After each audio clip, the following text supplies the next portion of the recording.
Hey, Les, did you get the book? Yes, I did. Fantastic. Yeah. We sent Les a signed copy by all the authors of Murder 2020. I'll just start out by saying that I met Les through my wife, Francie's family.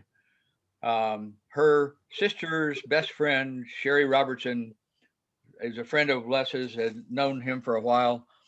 And to make a long story short, I started having coffee with Les when I went to Cleveland. And after a few years of that, Les said, "Hey, Russ, you ought to write your own book." And so I did. And Les and his significant other, I guess as a partner, Holly, edited the first two books. Um, and I want to get back. Les has such a background that I'm just going to let him tell you about it. Everything from a piano player in bars in Los Angeles, um, stage, screen, and radio, and now in Cleveland. I believe he just finished his 33rd book. Here is his first book, mystery book called An Infinite Number of Monkeys. And this book won the winner of the best first private eye novel contest. And it was all uphill from then. Les became more and more well known, was president of the Mystery Writers Association of America, and a number of other things. I'll let him tell you what he wants you to know. And I'm just going to back off. And Les, it's all yours. I may jump in and ask something now and then, but we're just going to turn it over to you. Terrific. Thank you so much, Russ. And hi, everybody. It's really nice to be in touch with you in Indianapolis, one of my favorite cities where I don't live. I've spent several weekends there, and I've always had a good time. I'm a Chicagoan by birth. Born and raised in Chicago, lived in New York City, Manhattan, for 10 years, lived in Los Angeles for 24 years, and probably about 3 weeks from today will be my 30th anniversary in Northeast Ohio. And I love being here in the Northeast or Midwest or whatever you want to call it, because Cleveland is very, very much like Chicago. It's just smaller. But I've been very comfortable here. I'm very comfortable in Akron, and I'm always asked, "Are you ever going to go back to Los Angeles?" And I always say, when I go back to Los Angeles or go anywhere else outside of Northeast Ohio, I will be in an urn, because I love to be here. Let me tell you a little bit about myself. I always wanted to be an actor. My father, who was a dentist, wanted me to be a doctor, and we fought about that. But I lost him when I was 13, so I stopped worrying about being a doctor, and I started writing stuff. And I sold my first piece when I was 19. I went to Los Angeles when I was 29, and my first job in Los Angeles was producing a game show some of you may remember called The Hollywood Squares. I was the first producer and the head writer of that for several years. Then I went on to do other game shows, and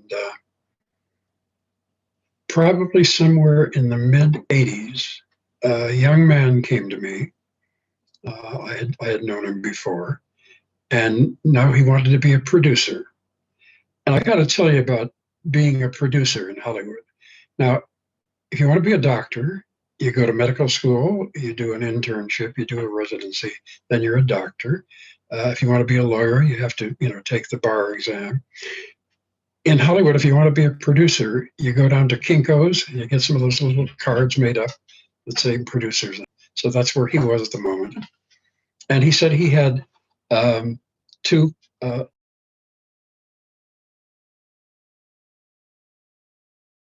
a movie just like Casablanca, a private eye movie. And I didn't have the heart to tell him that Casablanca is not a private eye movie just because Bogart was in it. But I said, okay. And I went home and I wrote, a 9-page story. And I sent it, submitted it to them, and they loved it, and they loved me, and they wanted me to direct the picture, and they wanted me to be in the picture. And they said, "You go home and write the screenplay. And if we like it, we'll pay you X number of dollars." I said, "Oh, wait a minute. I'm going to go home and write an original screenplay for you and not get paid unless you like it?" I said, "The hell with you. I'll take it to Universal."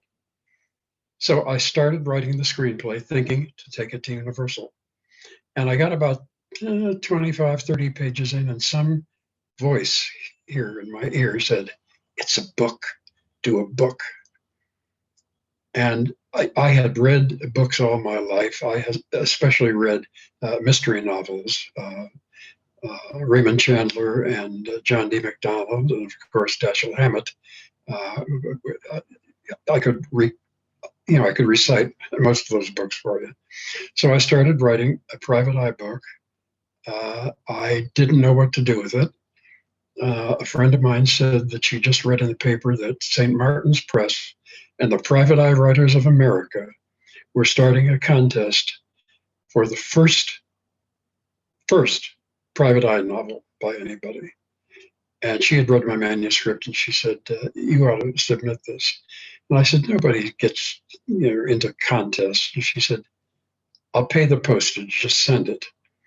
Well, I did, and I didn't charge her for the postage. And I forgot about it for a couple of months until I got a phone call from St. Martin's Press saying, "You won, congratulations." They flew me to Baltimore for BoucherCon that year.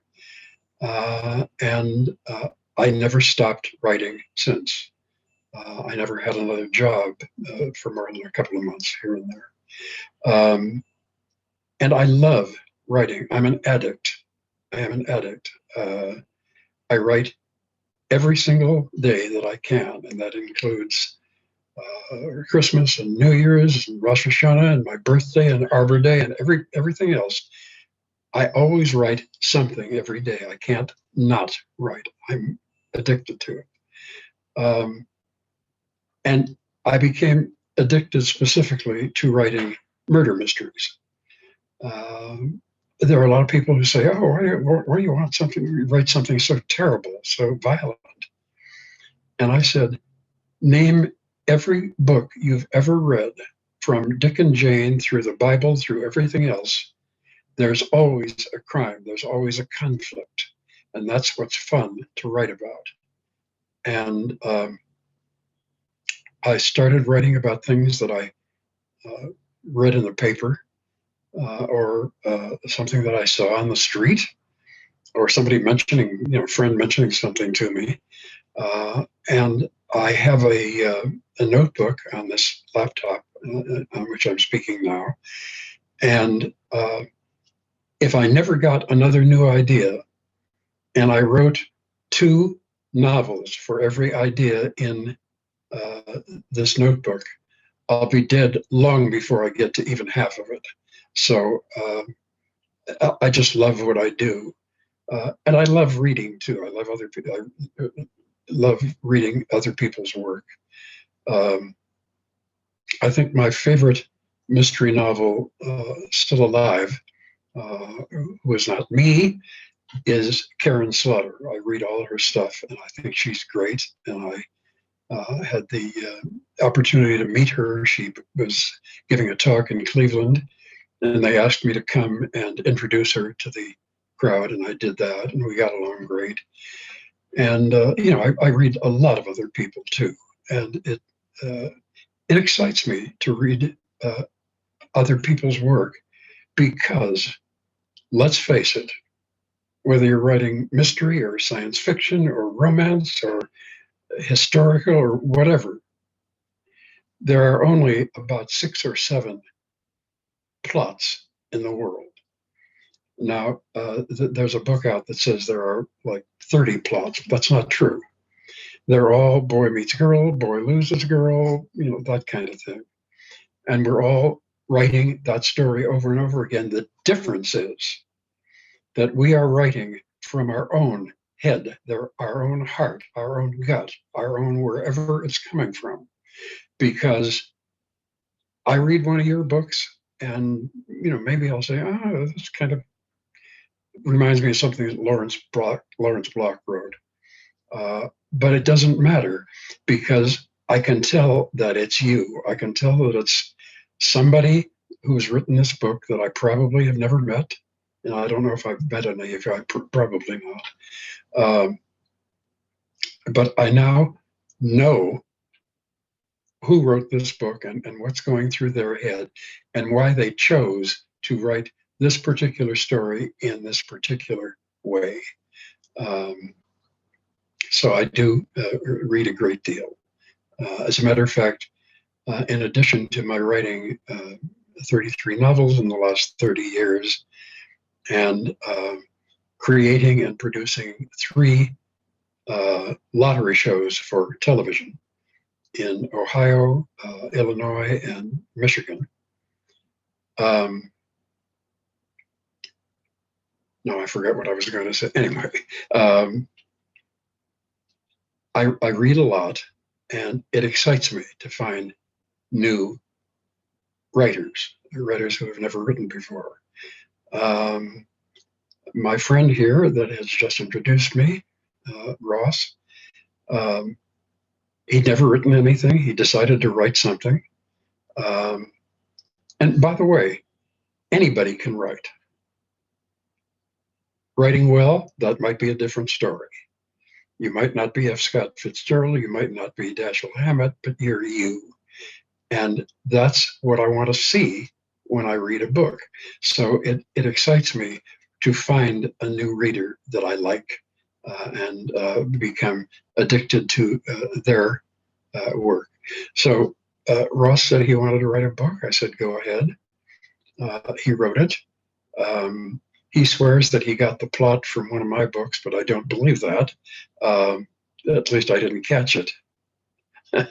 And I thought it was pretty good. I thought it was pretty good. And well, I do have to say, Les, I did get your book is called Snake Oil, and right.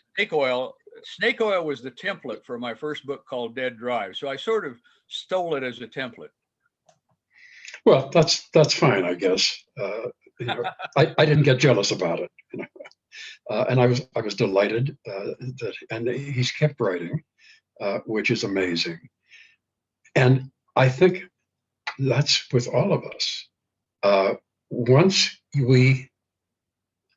I have disappeared. Okay, here I am again. I think we're all addicted to writing. We start and we really can't stop because writers write.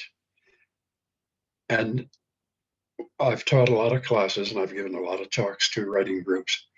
And really, I only have 4 words. That's, I think, the best advice I can think of. Shut up and write. 4 words.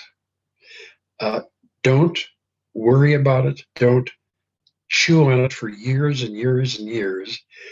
Don't let your significant other or your children or your parents or your neighbors or your best friends read it until you're finished with it. Don't talk about it. Just do it. That's what writers do. We write. I write. I've been spending a couple of days staying with a very good friend, not too far from here. And he and I watch old movies a lot. And he is in the process of writing. He happens to be a great writer.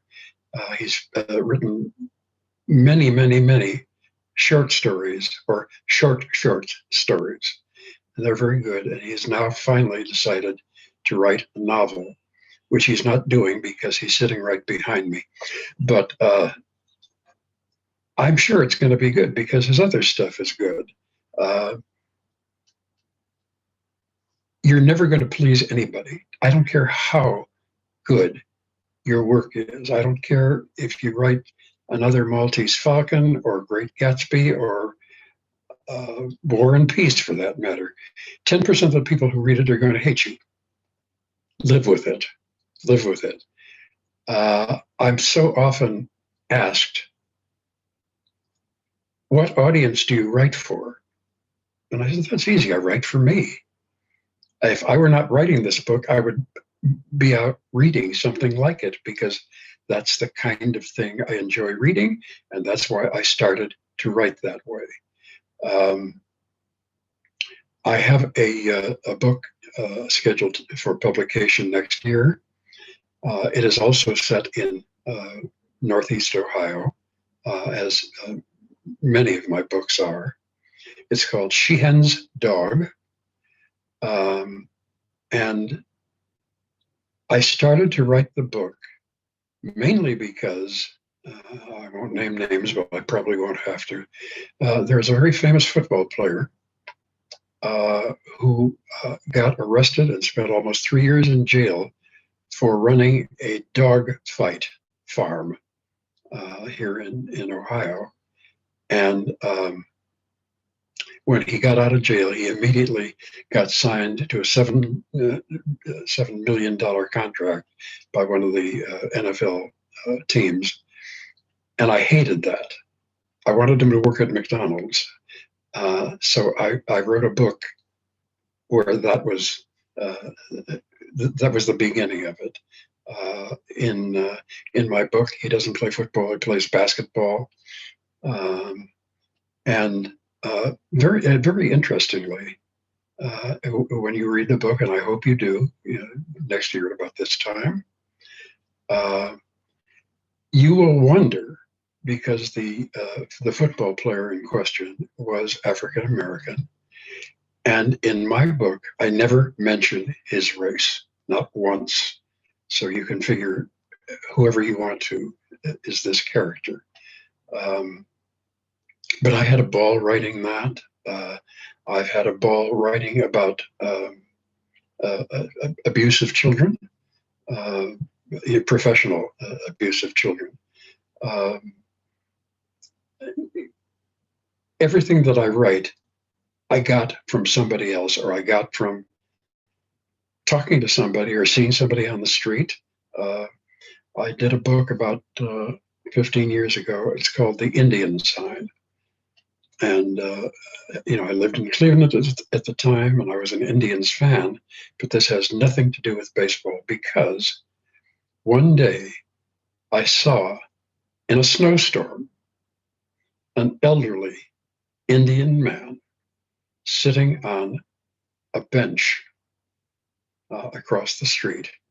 He had long gray pigtails. He was wearing a hat. He was wearing a very Indian print jacket. And he was just sitting there staring across the street. And he stayed there for hours and hours and hours. And I thought, what the hell is he doing there? What is he looking at? Why doesn't he go in out of the cold? And I started writing a book and called it The Indian Sign. And just about every book that I have written comes from something like that. And also, every other book that I've written, and I haven't read any of your work, but I guarantee you that it came from the same place, which is from inside you. I think every fiction writer sits down and writes autobiography every time he or she opens the laptop. And don't worry about that. Don't worry about what people are going to think of you. If they're good friends or if they're complete strangers, they're going to think, oh, what a good writer. And if you write something that offends them, tough shit. Hey, Les, I wanted to interject here, because you sort of moved from Los Angeles to Cleveland in your narrative. What took you from Cleveland to Los Angeles? I'm sorry. I'm shutting off the phone. Trying to. What took you from Los Angeles to Cleveland? Okay. Call from Jesus. 812-812-20520. Hang on a minute. Just click off. Okay. I was asked in 1987 to come to Cleveland and create and get on its feet a game show for the Ohio Lottery. And at the time, I didn't know anything about Cleveland. I didn't even know it was on the shores of Lake Erie. All I knew about Cleveland was Jim Brown, greatest football player ever, Bob Feller, the greatest pitcher ever, and the Cuyahoga River catching fire. And that's all I knew about Cleveland. And I got here, and within 2 weeks, I was so in love with this whole area. And I had just sold my first novel, Infinite Number of Monkeys, that Ross just showed you. And I went to New York and I talked with my publisher. And he said, we'd like to get another series going besides the one that you have. And I said, okay. I was new at it and I was very arrogant to think, oh, sure, I'll write another series. And he said, but don't do it in Los Angeles like you did. And don't do it in New York or Los Angeles or San Francisco or Chicago, because everybody has done that. And I said, well, you've named every place that I've ever been in my life except Cleveland. And he got all excited. He said, nobody's written a series set in Cleveland for 30 years. So I got on the plane to come home. And I was sitting next to a very attractive lady. And we got to talking. And it was a rainstorm, and it was kind of a jerky flight. And she kept grabbing my hand because she was frightened. And I said, well, listen, I'm a visitor in Cleveland. I don't know that many people. You want to have lunch sometime? So she said yes. And about two weeks later, we had lunch. And by that time, I had studied Cleveland. And I decided that if I were going to have a private eye in Cleveland, I can't name him Frank Wilson or something like that. That's boring. I decided to give him an Eastern European name, probably from somewhere in what used to be Yugoslavia. And so she and I met for lunch, and we started to talk. And when you don't know anybody very well, you kind of mention your family. So I told her about my two children, Valerie and Darren. And she told me that she was married, but she didn't have any children. But she has two brothers, Bob and Milan. I thought, Milan, interesting name. And we talked some more. She had an Italian last name. She had married an Italian, but she was originally Serbian, and her maiden name was Yakovic. And I said, wait a minute, Milan Yakovic? I said, that is the most fascinating name I've ever heard. Would your brother mind if I named my private eye after him? And she said, well, I don't think he'd mind, but he's not a private eye. He's a dentist here in Parma, which is a very ethnic suburb of Cleveland. So I wrote Pepper Pike, which was my first Milan Yakovic novel. I didn't call it Pepper Pike. I sent it in and I had called it The Edge. And they accepted that at St. Martin's. But then I found out that Dick Francis, the late Dick Francis, had written a book that's going to be published the same week as mine. And it was also called The Edge. And it was his 28th book, and this was my third. So I said, I got to change the name. So I talked to the editorial assistant at St. Martin's. Now, let me explain to you about editorial assistants. Those of us who write professionally and don't live in Los Angeles assume that in all the publishing houses, there is just one editorial assistant. And he or she goes from house to house to house answering the phone. And their only job is to make sure you never speak to your editor. So I was talking to this young gentleman, and I had sent him a list of 15 books. And he said, well, nobody likes this one, and that one sounds like somebody else's. And finally, I said, I don't care what you call it. I said, I don't write titles, I write books. Call it The Maltese Falcon. And he said, ooh, I like that. What is that? M-A-L. So finally, I sent him another list, 15 titles. and they picked number 14, and it was Pepper Pike. And I thought that was a horrible title, not knowing that if you write a book about Cleveland in the title or any suburb of Cleveland in the title, everybody in town is going to read it. So it came out. I was living in Los Angeles at the time. I flew here to promote it and to do some book signings. I was on a radio show in the morning, and at noon, I showed up at a bookstore, and there were 125 people in line waiting for this book, which is wonderful, of course. And I thought, well, now I'm a big star. And so I went to my second signing back in Los Angeles, and 2 people bought books. So I realized that once you write a book and once it gets published, the hard work really begins for you, because you've got to market the book, because they don't do it for you. So I've been doing that for a long time, and I recently signed a contract for Sheehan's dog with Down and Out Books, and I said I was going to do this today, and can I mention it? And he said, "Oh, sure." So Sheehan's Dog by Les Roberts, Down and Out Books, coming probably next November.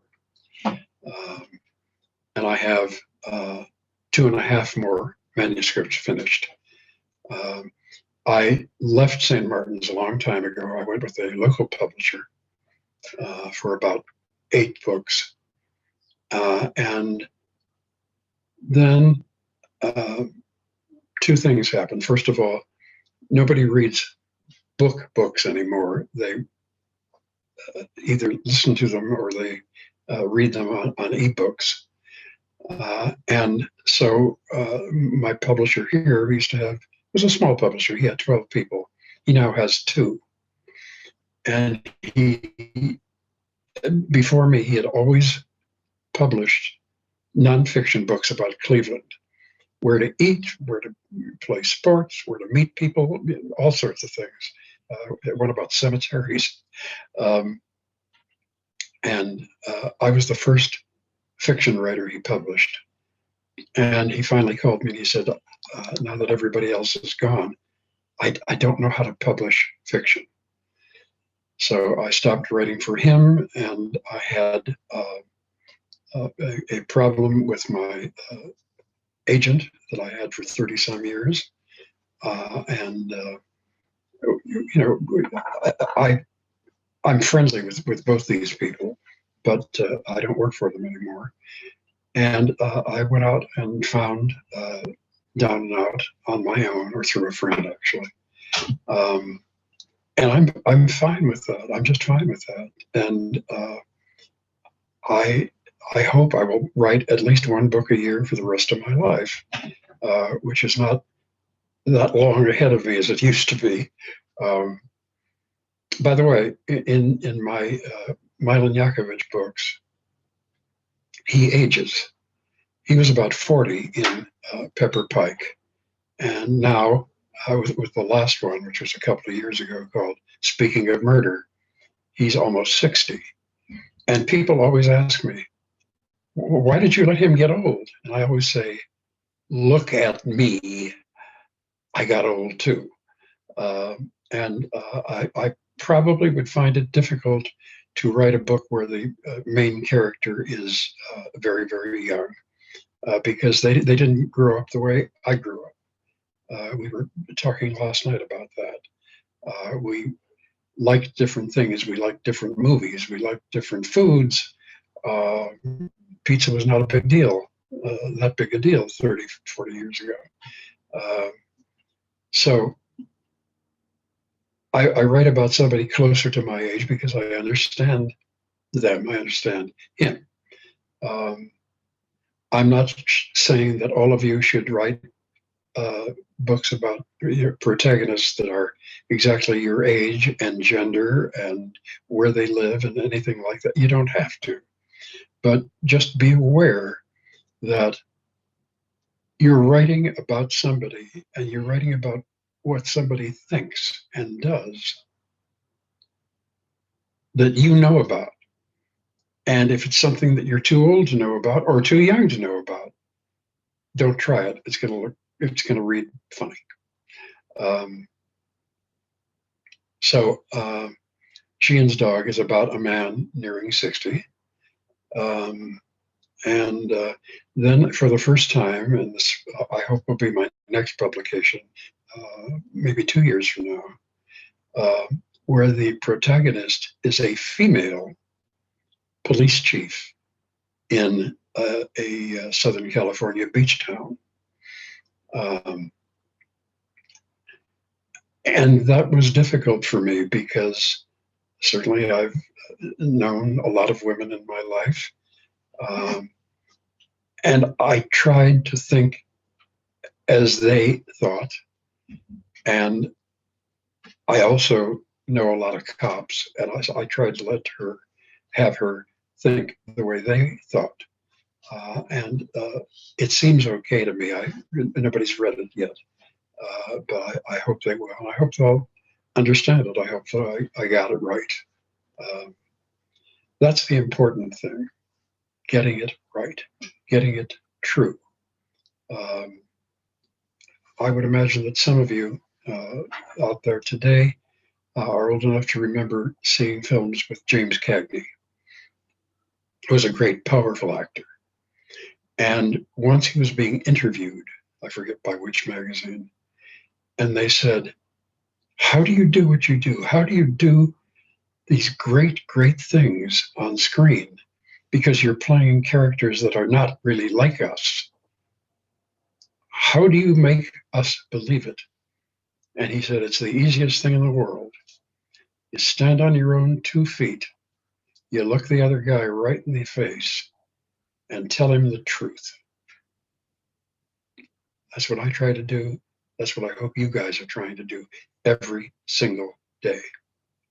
Tell the truth as you know it. I don't know any of you. You probably don't know the truths that I know, and vice versa. Do what you know, do what you understand. And I don't care if you're writing sci-fi. It's about human beings, or I hope it's about human beings.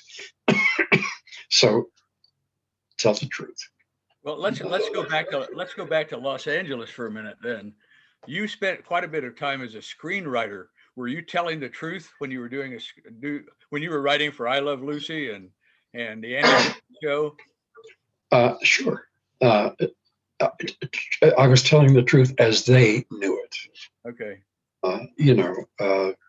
The Andy Griffith show that I wrote, actually, it was all about Aunt Bee, who at her advanced age decided that she was bored and she wanted to open up a restaurant there in Mayberry.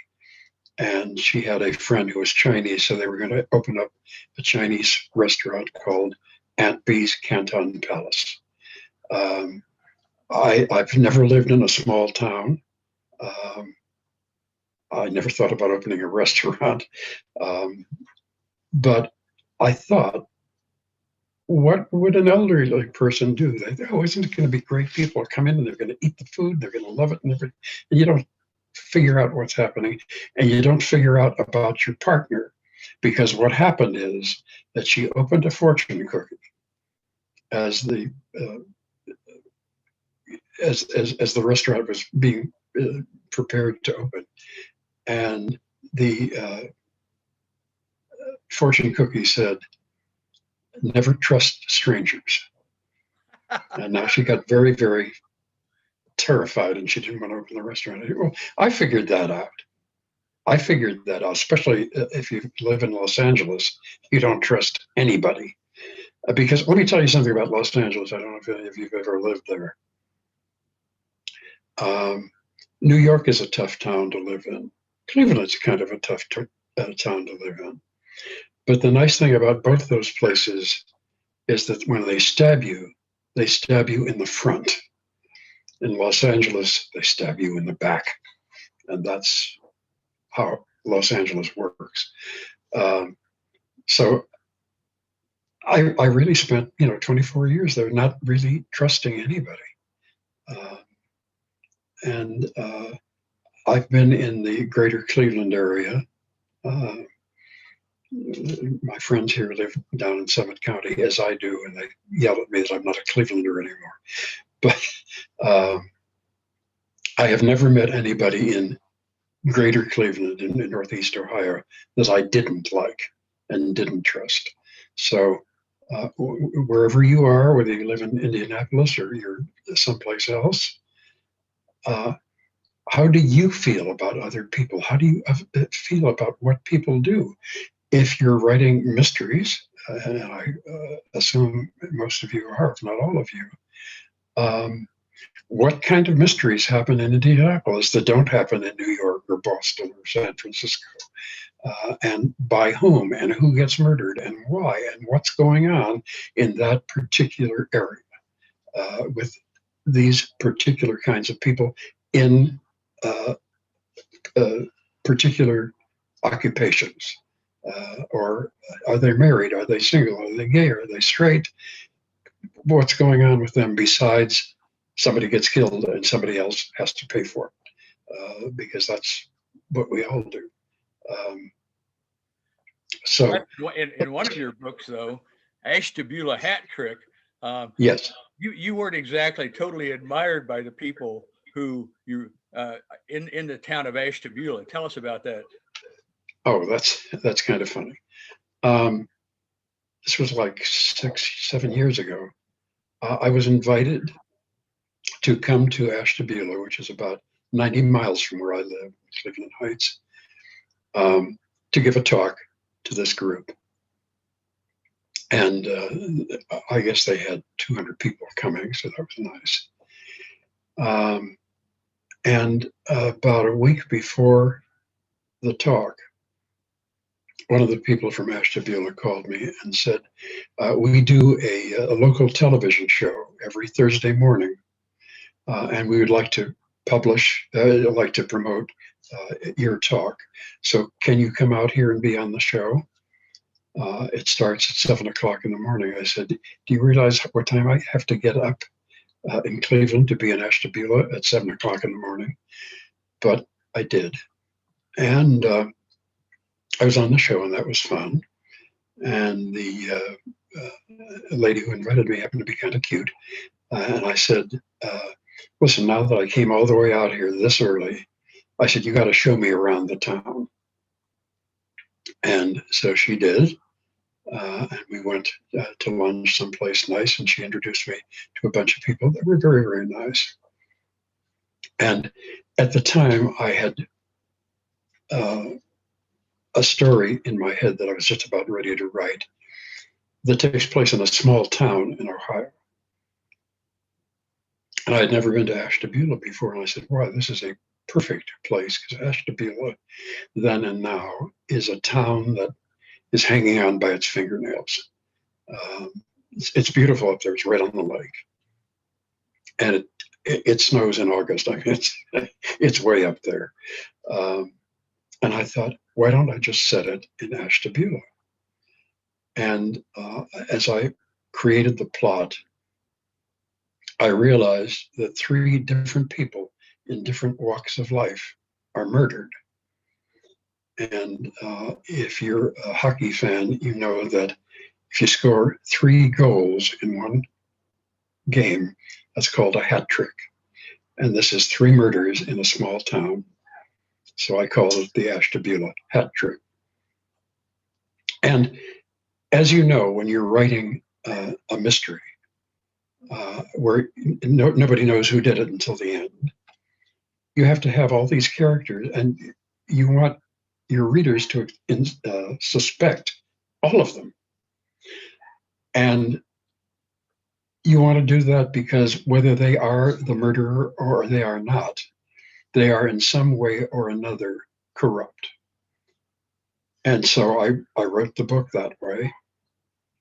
And apparently the woman on the Ashtabula newspaper, who always reviewed my books, wrote my publisher and said, we're not going to review his books because he makes Ashtabula look terrible, And there are a couple of scenes where people are hanging out at McDonald's, and there are very nice restaurants here. And I said, well, first of all, the scenes in McDonald's are with teenagers who don't have anything to do in the evening except go to McDonald's and hang out. I said, and as far as everybody being a suspect, and I accept what I just said to you. But they never forgave me for it, and they never invited me back again. And I haven't heard from any of them. And again, as I said earlier, every time you write something, 10% of the people who read it are going to hate you. So my 10% are from Ashtabula. So if anybody has any questions, I would be delighted to. I want you to, one more thing I'd like to suggest. Share All with right. us a story. Share with us a story about Jackie Gleason. Oh, this was in 1989.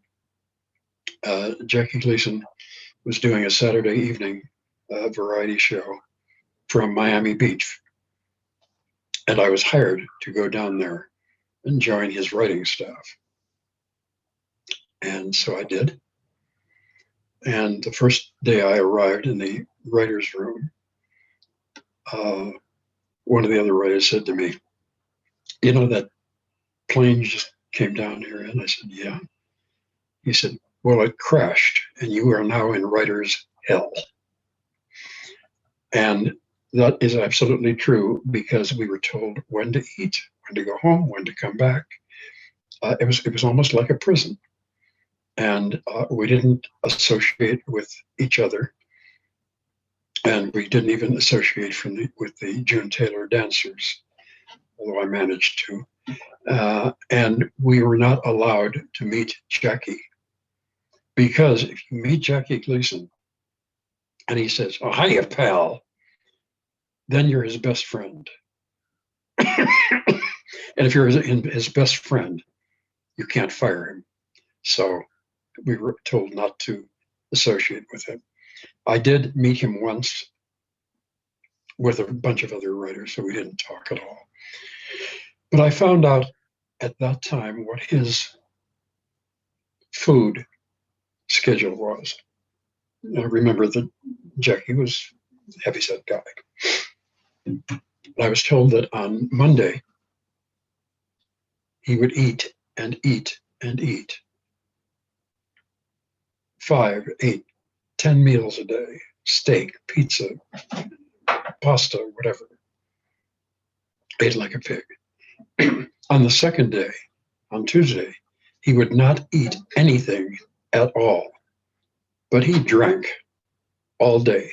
He had a chauffeur follow him around with a crate of champagne, and he drank the entire the entire case of champagne.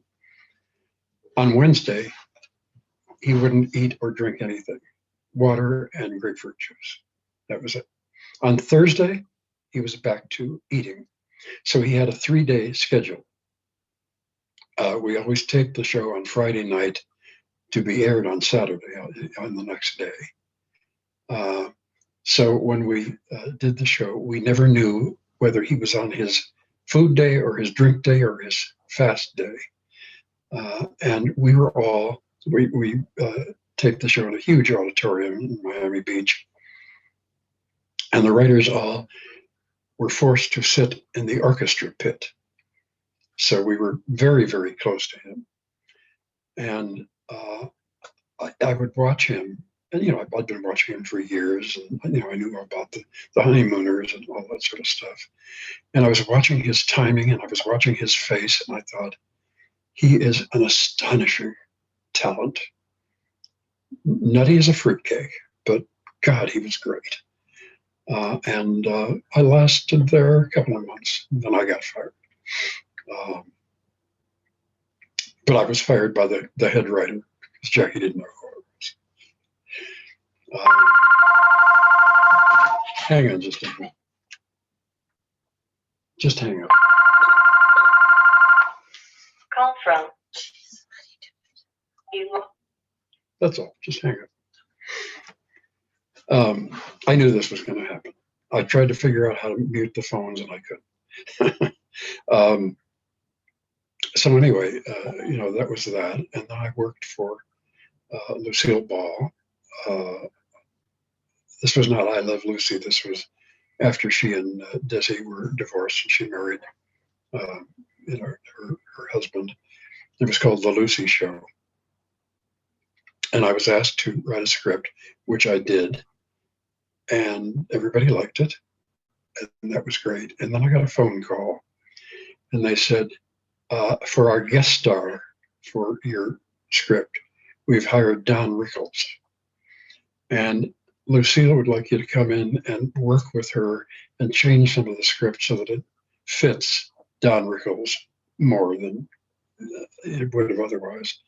So I said, okay, fine. I had never met her before. In fact, this was my first television job in Hollywood. So I walked into her office and she was sitting behind her desk. I could barely see her because of the smoke in front of her. She was a chain smoker, and I felt like I was in a bar. She was very polite, very businesslike, not a smidgen of warmth. Didn't know who I was, why I was here, who I was married to, nothing.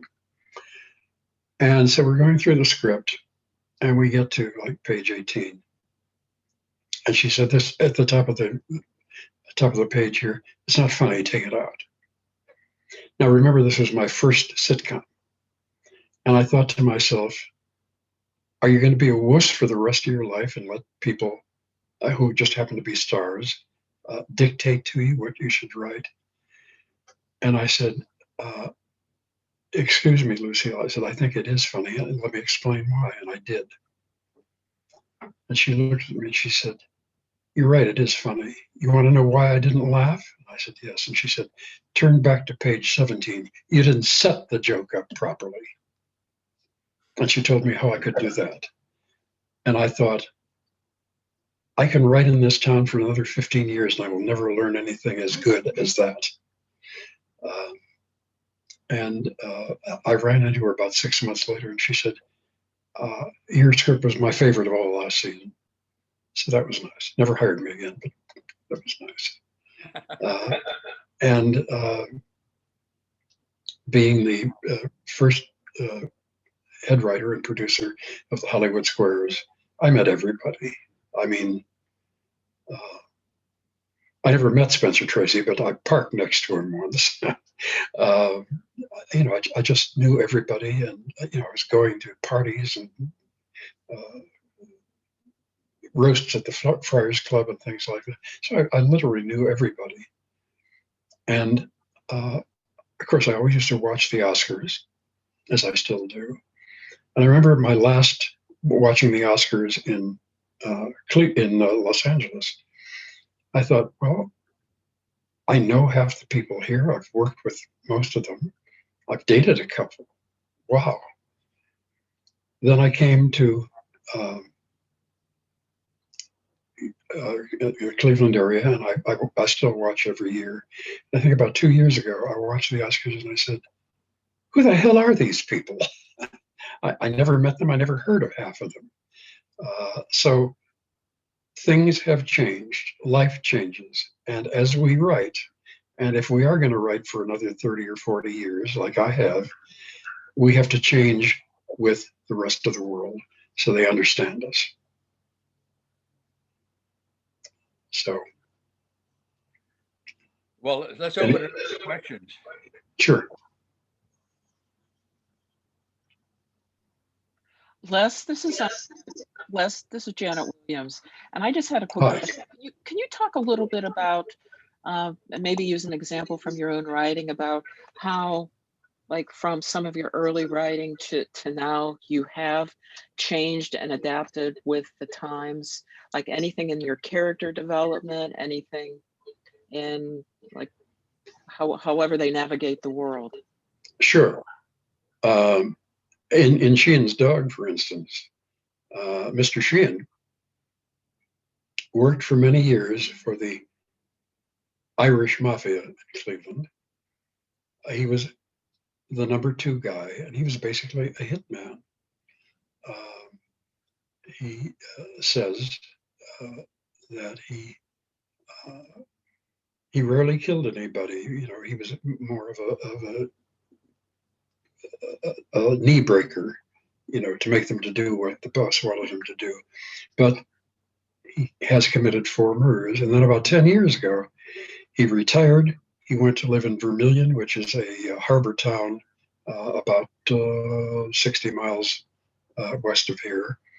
And he lives there very quietly for 10 years until his long lost nephew tracks him down because his nephew has been accused of murdering the athlete that I spoke about earlier.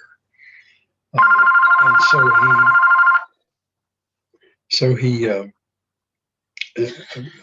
Sheehan goes back to work again, despite the fact that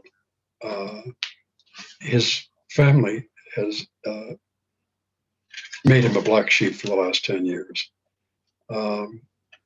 And because of that, his character, he's no longer the big tough guy that everybody thought he was. He was no longer the kind of guy that was so well known in Cleveland that when he walked into a crowded restaurant on Saturday night and there was, you know, a line, half a block long, waiting to get in, he was immediately seated at one of the best tables. That doesn't happen to him anymore, and he has to adjust to that. He has to adjust to the fact that, you know, we're talking about this murder victim had much to do with dog fighting. He didn't know a damn thing about dogs. Years and years and years earlier, he had an Irish Wolfhound, which, if you don't know, is a huge, huge dog. And he had him for a while, but his boss didn't like dogs. So he knows nothing about dogs. He knows nothing about how young people like his nephew, who was in his mid-20s, feels about dogs or feels about the girl he's living with. And he is also trying to adjust to the fact that 20 years earlier, he was desperately, desperately in love with a woman himself. And when she found out what he did for a living, she left him and she left town. And he never got over her. And in this book, he runs into her again. And probably I could have left that whole thing out and made the book maybe 25,000 pages shorter, 25,000 words shorter. But I wanted to do that. I wanted everybody to see that this is not a big, tough guy who beats people up. This is a guy who hurts. This is a guy who has to adjust to his feelings every day of his life. And so he lives alone on this boat in Harbor City. And he doesn't have any friends. He goes out for a drink every once in a while. More often, he sits on his boat deck, you know, during the good weather in the evenings, and he drinks himself to sleep, you know, on the deck. And I wanted you to know all this about him. It's just as important to know what he used to do for a living. So I think, Janice, that's what I do with all my characters. How did they get so screwed up to be where they are? My friend and I love old movies,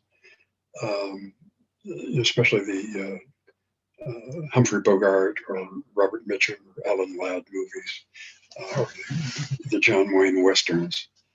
And our heroes are all anti-heroes or difficult heroes or disturbed heroes. And all my villains are not totally evil. They're human beings. they grew up, they were children, they learned how to tie their shoes, you know, and so they're doing what they're doing for a number of reasons. They're illegal or immoral, but they're human beings, and they have to feel like human beings. So I try to do that even with the smallest character in the book. Sheehan goes into a bar and he has a drink, and the bartender says, "What do you want?" And it's a very short conversation, but the bartender, we don't say what's the matter with him, but we know he's not happy being a bartender. He's stuck behind this damn bar, and other people come in, get drunk and slobber all over him, and he hates that. And I want you to know that. I want you to know he's more than just a guy who pours a drink. And I think the best books that I have read, specifically Raymond Chandler and Dashiell Hammett, where every single character comes alive gloriously. Think of the Maltese Falcon. Think of, let's talk about the movie, which is almost identical to the book. Think of Sidney Greenstreet. Think of Peter Lorre. Think of Elijah Cook Jr., who plays the punk Wilbur. Think of the wife of Sam Spade's partner who gets killed. And we find out very early that she's been having an affair with Sam Spade for some time. So he's not just a guy who's, yes, he's going to solve his partner's murder, because that's what you do when you have a partner, even if you don't like him.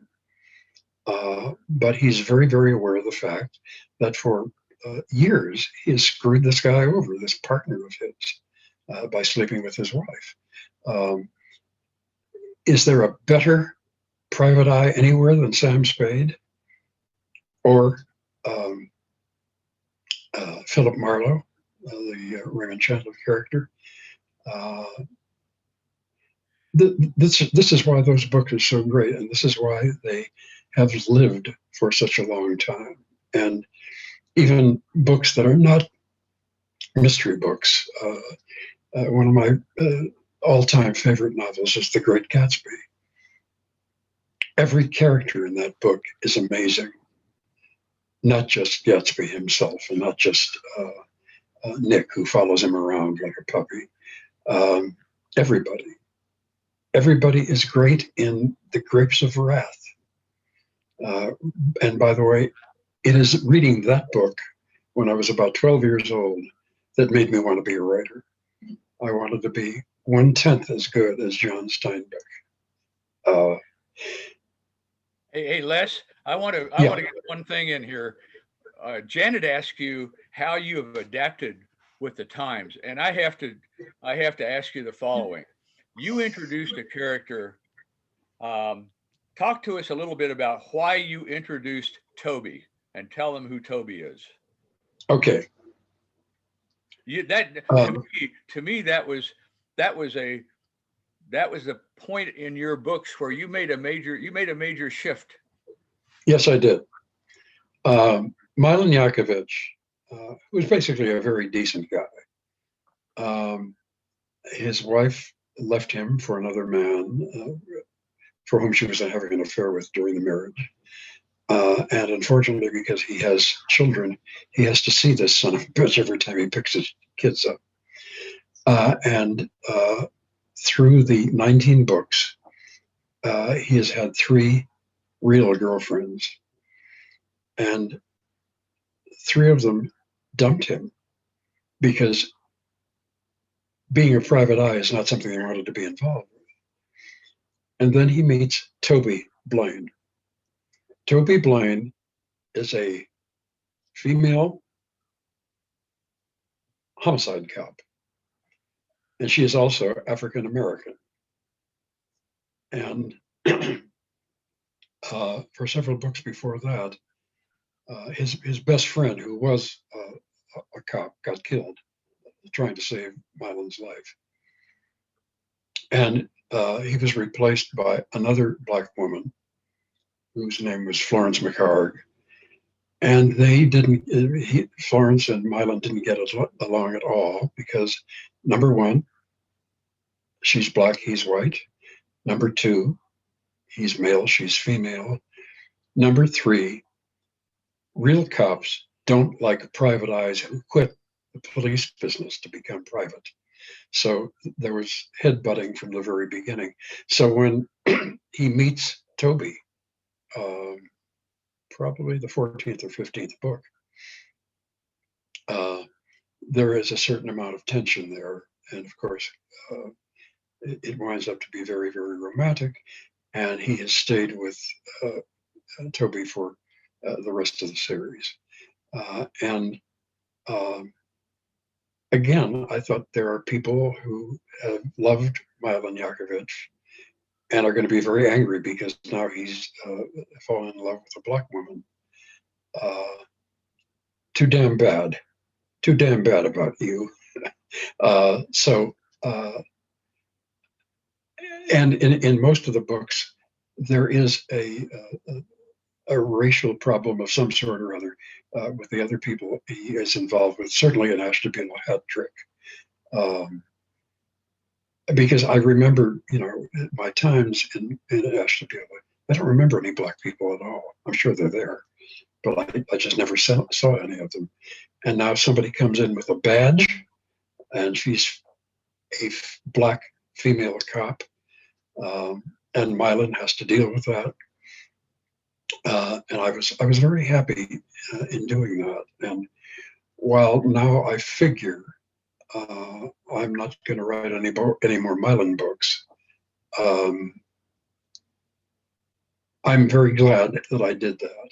And I did that, probably about 7 or 8 years ago. And of course, things have very much changed in the last 4 or 5 years in this country. And I want people to know that it's okay to love whoever you love, whether you approve of it or not. It's not your business. So I was very happy with myself for doing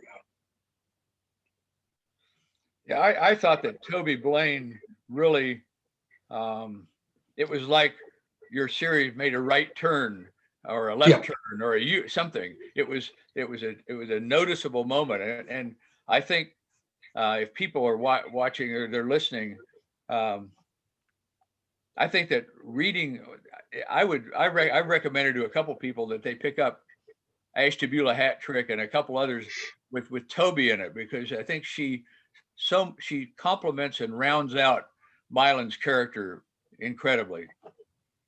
And the other thing that is interesting, because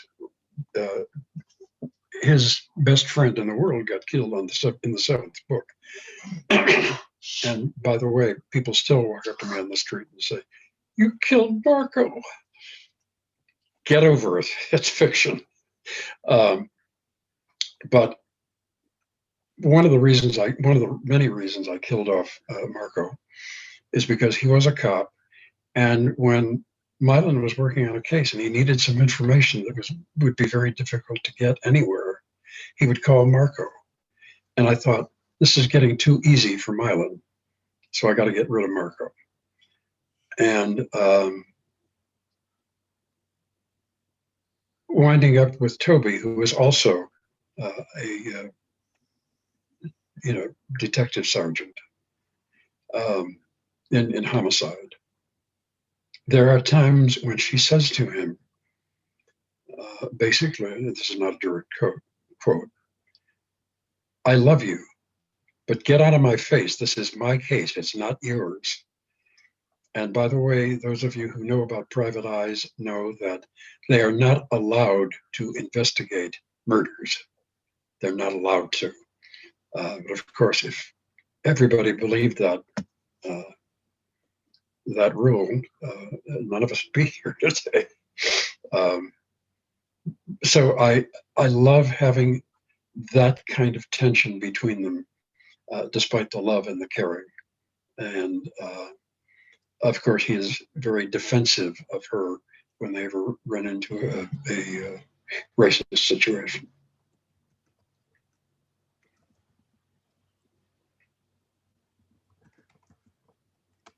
Let's see.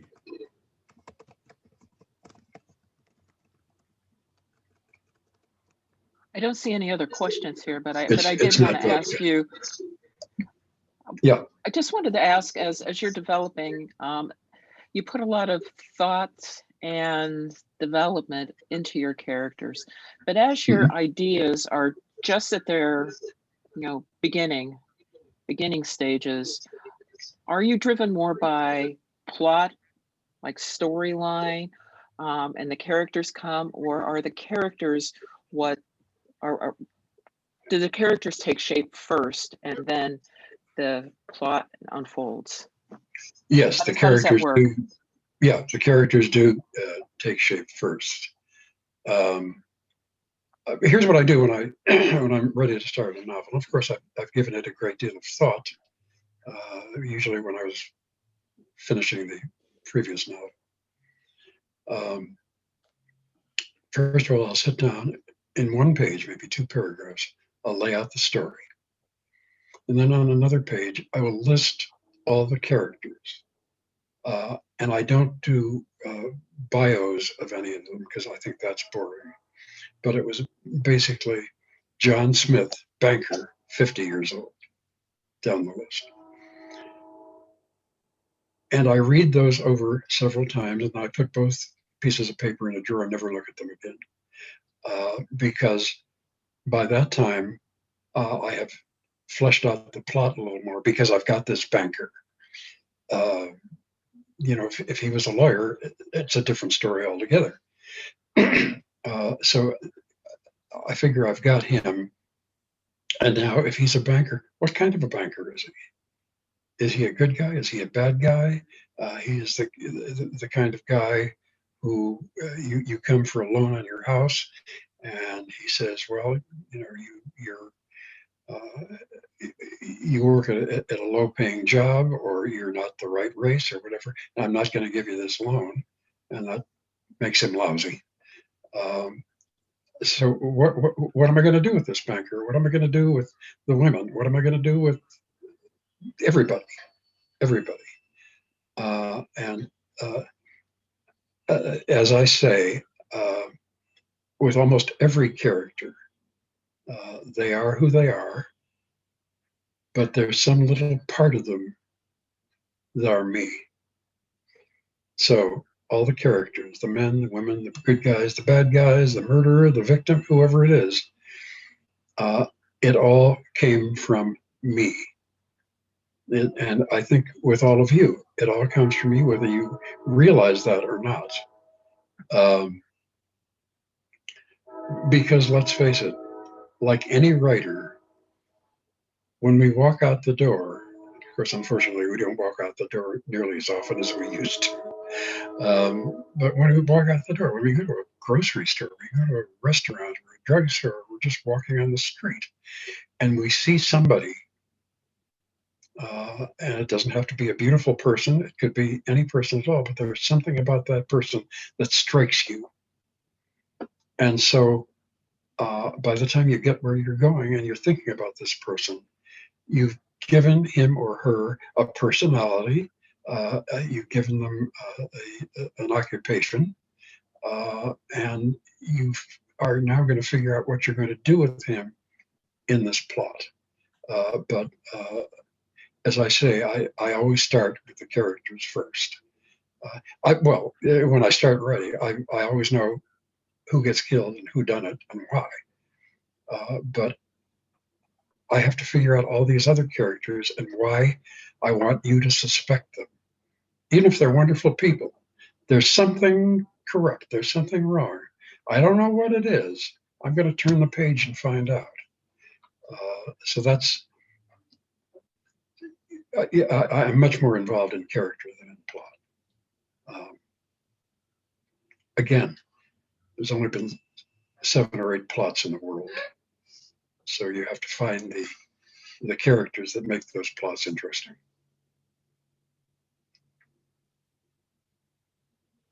Well, Janet, I think we can wrap this up unless there are other questions.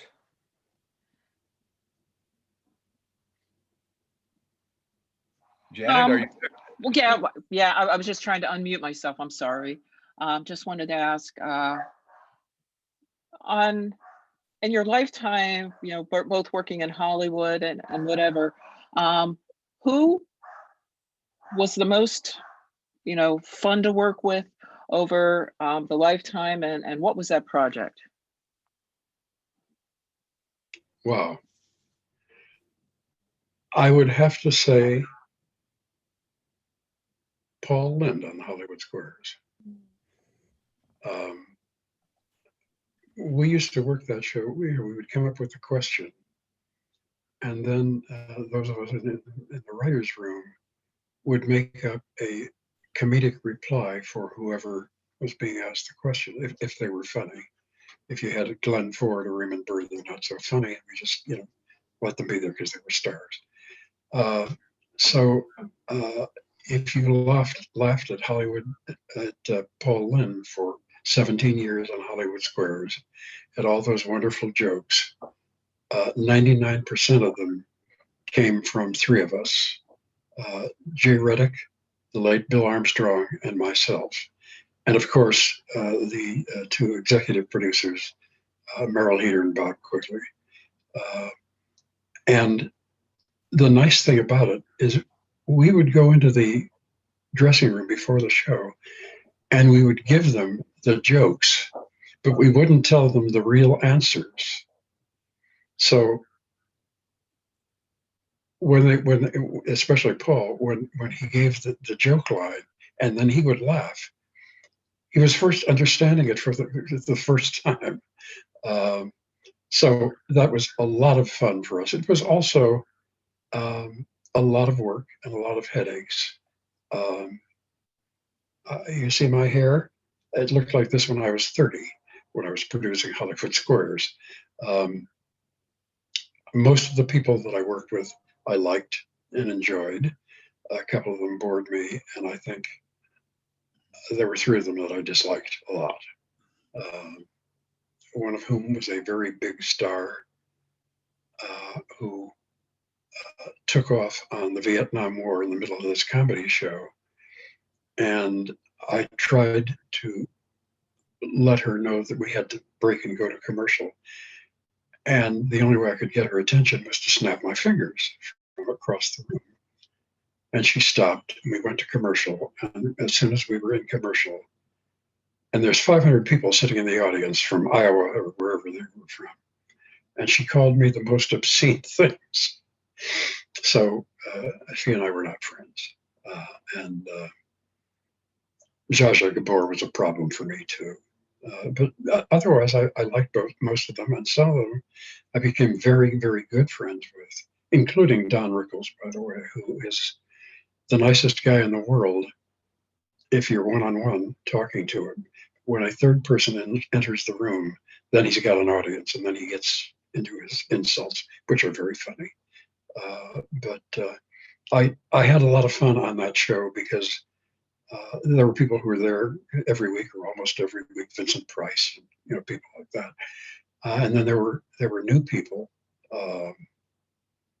like Lauren Green from Bonanza and Raymond Burr from Ironside, people like that.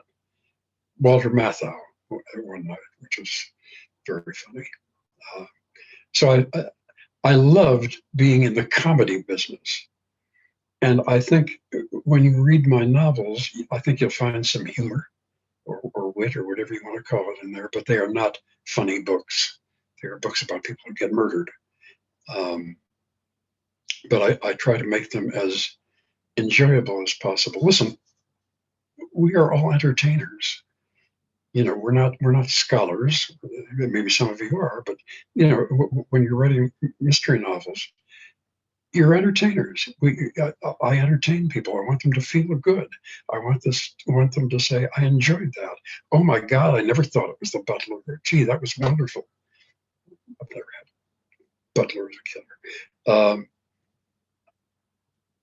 And I think whenever I sit down to write, I do think very much about how much they're going to enjoy it. And there's one other thing about readers. any reader who tells me that they always read the last chapter first because they don't want to get frightened, I will kill them. Because I worked very hard, making you work hard to figure out who it was that did the killing. But other than that, I want to make people feel good. I want to excite people. I want to put people in suspense. All sorts of things like that. In addition to, oh, I'm glad to read this story. I want to know who did it. So, and again, if you use people that you know in your books, and I think all of us do, change the names. And if they say, but that's me, deny it. No, it's not you. No, it's not you. I had a good friend in Cleveland for a long time. He's gone now. His name was Dick Fiegler. And he wrote a column for the Cleveland Plain Dealer a couple of times a week. And he had a television show of his own on the public TV station. And he always had me on the show when I had a new book out. And we both got involved in a big deal charity thing, and we were all on stage, and I was the MC, and he was there. And there is a character in all my Milan books. His name is Ed Stahl, and he is middle-aged. He's cranky. He's bad-tempered. Everybody in Cleveland is terrified about him because he knows everything about everyone and puts it in print or puts it on television. And even after they made smoking in public illegal, he smoked a very smelly pipe. And Dick Fiegler was very, very, very, very, very much like that. And so at this benefit, somebody asked me in the audience, is Ed Stahl really Dick Fiegler? And I said, well, Dick Fiegler is cranky and he's bad-tempered and he embarrasses people and he's hard to work with, but he doesn't smoke a pipe. Ed Stahl does not smoke a pipe, so it couldn't possibly be Dick Fiegler. So he laughed at me. He loved the fact that he made an appearance in all my books. So if you have people that you have friends, it doesn't matter what you make them do in the book. They are your friends, but they have inspired you. And even if they're pissed off about how their character turns out, tell them that you inspired me. My relationship with you made me want to put you on paper so everybody would know whether I used your name or not. So that's a big thing about readers. I love readers. I especially love them when they read me, but I love them when they read anything. That is fading. I think an awful lot of people who do read off Kindle. They don't go out and buy the book, which is frustrating because it costs us a lot less when somebody reads our book on email or goes out and buys it. But that's the way things are. And again, that's something that we all need to adjust to and not get crazy. But, do remember that your job is to write, not to talk about it, not to worry about it, not to get writer's block. I've never had writer's block. Well, I shouldn't say that. This is about 20 years ago. I was in the middle of writing a book. I lived in Cleveland Heights, and I had a sunroom on the second floor where I worked. And I was typing along and I wrote this scene, and I stopped and I said, that's the worst thing I've ever written in my life. I can't keep doing this. I can't write anymore. That's the last word I will ever write. Oh my God, what am I going to do for a living? And I closed the computer. I went downstairs. I poured myself a water glass full of scotch, lay down on the couch, turned on daytime television, and watched Ricky Lake and Jerry Springer, and fell asleep. Woke up at 2 o'clock in the morning, still feeling terrible, still feeling, that my life is destroyed. So I went back upstairs and I turned on the computer again and I read the scene that I had just written. I thought, I started this too early. There's a lot in this scene that didn't mean anything, and it's not entertaining and it's not informational. It's just crap. Start the scene, not here, but there. And I did, and everything was fine. And I have not one single moment where I've said, I can't write anymore. I can't do this. I'm frankly too old to write. A lot of people my age are sitting on their front porch and telling kids to get off their lawn. I write every day. That's what I do. That's what I love. Russ, I don't see any more questions unless Yeah, Les, anybody has anything. I want to thank you personally for all of the inspiration that you've given me. And Janice, I guess I'll let you, or Janet, I'll let you wind this up. But thank you so much, Les. And Well, thank you. We'll be talking with you again next week. So. Okay, terrific. Janet? Well, thanks, Les. Thank you, Russ. This was a really terrific program. And I wish everybody like a great end of the year. Let's get our writing in, get our writing done. And we're going to have a great anthology for Halloween next year. So I'm going to stop recording now, but thank you guys.